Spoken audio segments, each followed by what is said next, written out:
इस दुनिया को कमाने के लिए अपनी आखिरत को तबाह हो बर्बाद ना करो। कितना बड़ा बेवकूफ है वो आदमी जो इस दुनियावी जिंदगी की तलब में अपनी आखिरत को ठोकर मार देता है, जो इस जिंदगी के हुसूल में अपनी आखिरत को फरामोश कर देता है, अपनी आखिरत को भुला देता है। कितना बेवकूफ है वो आदमी जो एक तरफ पानी की तलब में पूरे समंदर को ठुकरा देता है। ओ मेरे भाइयों, तुम भी मुसलमान हो, तुम्हें भी मरकर अल्लाह के पास जाना है, तुम्हें भी अपने करतूतों का हिसाब देना है। मालिकुल मुल्क तुम्हारा परवरदिगार तो यही फरमाता है। ये दुनिया क्या है ओ मेरे भाइयों, ये दुनिया क्या है? अल्लाह ताला से सुनो, अल्लाह खुद फरमाता है खलकल मौत वल हयात, पहले मौत को लाया फिर जिंदगी को, ये बताने के लिए इस दुनियावी जिंदगी की रंगीनियों में अपनी मौत को ना फरामोश कर देना, अपनी मौत को ना भूल जाना।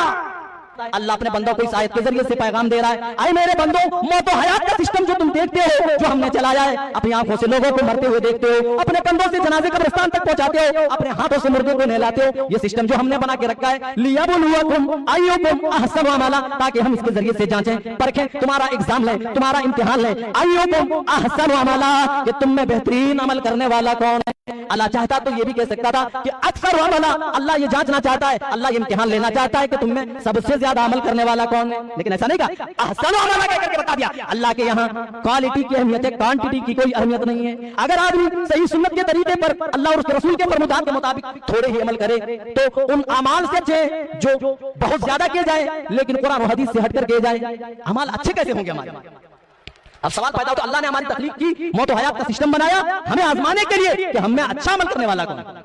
अल्लाह ताला खुद फरमाता है फमन कान यरजू लिक़ा रब्बिही फलयअमल अमलन सालिहा वला युशरिक बिइबादति रब्बिही अहदा, जो अपने रब से मिलने की तवक्को रखे, अपने रब से मिलने की उम्मीद रखे, जो जन्नत की तलब में अपने आप को उतारना चाहता है, जो जन्नत की जुस्तजू में रेस लगाना चाहता है, जो अल्लाह को राजी करना चाहता है, जो अल्लाह की खुशनुदी पाना चाहता है, फलयअमल अमलन सालिहा, बस उसे चाहिए कि वो अच्छे अमाल से अपने ईमान को मुज़य्यन कर ले।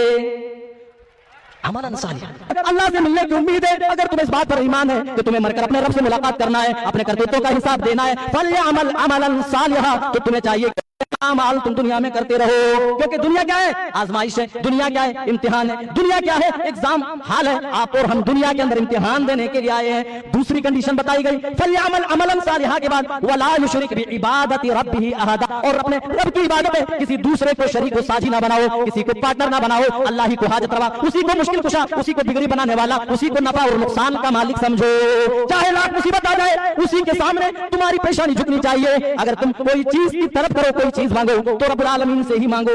ये ईमान और अकीदा कहलाता है। इसके बाद अल्लाह ताला हमसे क्या मुतालबा करता है? फलयअमल अमलन सालिहा, बंदो अच्छे अमाल, अच्छे अमाल, अच्छे अमाल करो।